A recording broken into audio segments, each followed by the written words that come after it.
बल्लू tiger आ गया, बल्लू आ गया।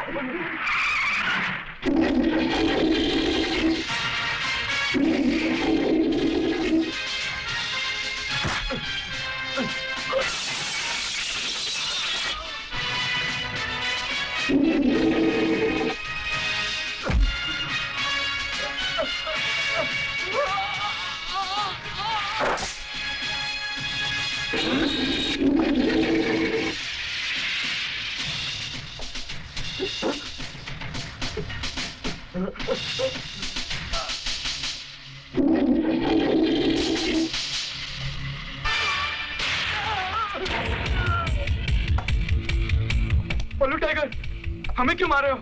हमारा क्या कसूर है? कुछ नहीं, सिर्फ पुलिस स्टेशन जाकर मेरे खिलाफ कंप्लेन लिखवाना के हमने तुम लोगों को मारा है। और हाँ, वो जो नया एसीपी आया है ना, उसी के पास कंप्लेन लिखवाना। और अगर नहीं लिखवाई तो शाम तक ये दुकानें नहीं रहेंगी, समझ गया?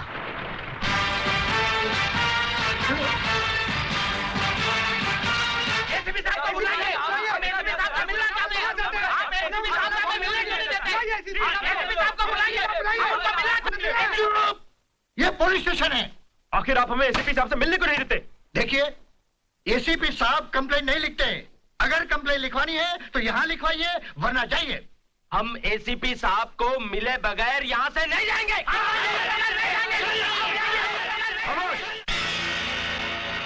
क्या शोर है ये? क्या बात है हवलदार? साहब, बल्लू टाइगर ने हमें बहुत मारा। देखिए क्या हाल बना दिया उसने हमारा। बल्लू टाइगर ने मारा? मारा तो मारा, और कहा कंप्लेंट भी दर्ज करवा देना। अगर हम उसके बारे में कंप्लेंट नहीं लिखाएंगे तो फिर से मारेगा साहब।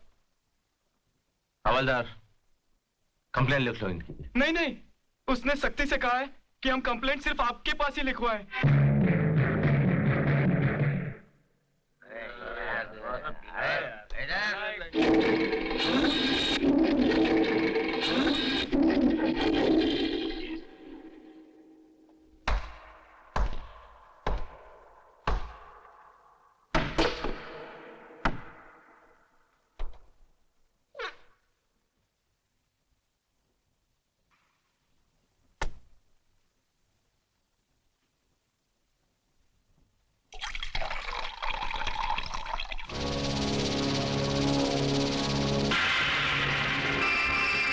ये वही रुपए हैं बल्लू टाइगर जो तूने क्लब के मैनेजर को दिए थे मुझे खरीदने के लिए।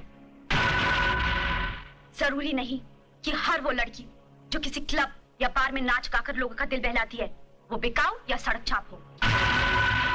वो और होंगी जो तेरे एक इशारे पर अपने जिस्म के कपड़े उतार दे। मैं वो नहीं, समझा? ए लड़की, तुम क्या बोल रही हो? इसका अंजाम जानती हो?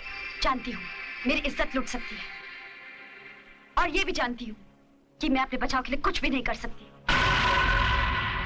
और उसके बाद मैं तो अपनी जान दे दूंगी, लेकिन तेरे माथे पर बदनामी का दाग लगा जाऊंगी कि बल्लू टाइगर ने अपनी ताकत का इस्तेमाल किया भी तो किस पर? एक बेबस लड़की पर। ये लड़की, तुम्हारी ये मजाल। ए मुस्तफा, छोड़ दे इसे, जाओ।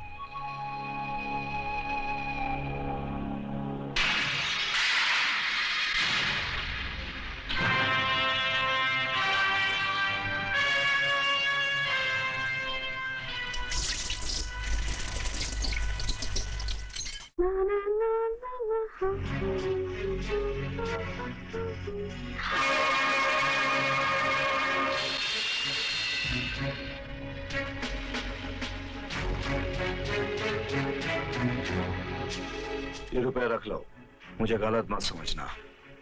ये बल्लू का उसूल है कि राह चलते किसी शरीफ खानदान की लड़की को आंख उठाकर नहीं देखता, लेकिन जिस जगह तुम मिली वहां हर कोई पर्दा हटाकर देखता है, ऐसा पब्लिक बोलती है। तुम पहली लड़की हो जिसने मेरे घर में आकर इतना सब कुछ कहा। पेट बहुत छोटी सी चीज है, उसके लिए पूरा जिस्म दिखाना जरूरी नहीं है। अच्छे घर की मालूम होती हो, कोई अच्छा काम करो, और रुपए चाहिए दूंगा, मदद चाहिए मदद मिलेगी। लेकिन मेरे मोहल्ले में रहने वाली कोई लड़की क्लब में नाचती हुई नजर आई तो फिर माफी भी नहीं मिलेगी। बल्लू, अभी तुमने कहा कि मैं तुम्हें किसी अच्छे घर की मालूम होती हूँ, तो फिर तुमने कैसे सोच लिया कि मैं ये रुपए रख लूंगी? आज तक जितने भी लोग मिले सब पैसा फेंकने वाले ही मिले, लेकिन तुम पहले ऐसे इंसान हो जो रुपए के साथ साथ नसीहत भी देकर जा रहे हो। तुम्हारी दी हुई नसीहत रख लेती हूँ, लेकिन रुपए वापस लेकर जाओ। हाँ।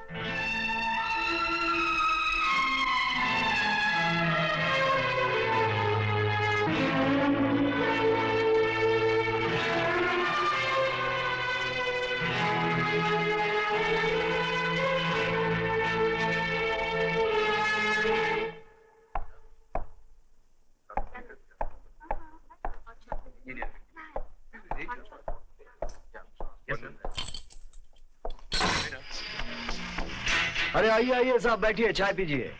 मैंने तुम्हें वार्न किया था ना, तुम्हारी एक भी कंप्लेंट मेरे पास नहीं आनी चाहिए। उसके बावजूद तुमने लोगों को मारा, उनकी दुकानों को नुकसान पहुंचाया। सिर्फ इतना ही नहीं साहब, मैंने उन्हें मारकर यह भी कहा था कि आपके पास जाकर कंप्लेन करे, वरना और मारूंगा। ए, बकवास बंद करो। You under arrest. एक मिनट एसीपी साहब, मुझे उम्मीद है आपको अंग्रेजी पढ़ना आती होगी। एंटीसिपेटरी बेल, जिस तरह आप हथकड़ी लेकर घूमते हैं ना, उसी तरह बल्लू टाइगर ये कागज लेकर घूमता है, ऐसा पब्लिक बोलती है।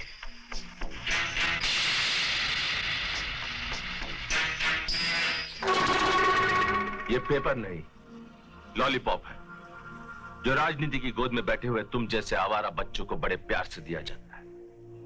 लेकिन जिस दिन मेरे गिरफ्त में आओगे, वो हाल करूंगा कि डॉक्टर भी सोच में पड़ जाएगा कि जख्म पर पट्टी लगाने की शुरुआत कहां से करूं।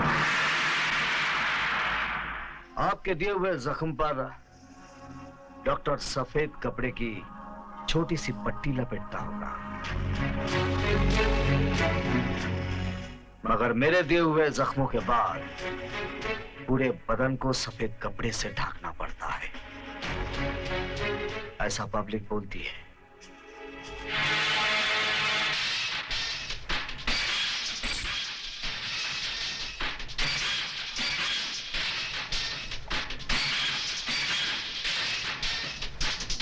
अरे जीजा जी, इतना पैसा देख के इनका हट्ठल हो जाएगा और आपको फांसी हो जाएगी। छी छी, कैसी फांसी। अगर ये काम 3 साल पहले हो जाता तो सरकार जगतपाल की नहीं बख्शी साहब की होती। खैर तेरा है लेकिन दुरुस्त है। जाओ, जिसको खरीदना है खरीद लो बख्शी, और बना लो अपने पोपट। मेरा मतलब है अपनी सरकार। अब होगा ना उसका फुल एंड फाइनल। कमाटी पूरा हम नहीं, वो जगतपाल जाएगा। जरूर जरूर।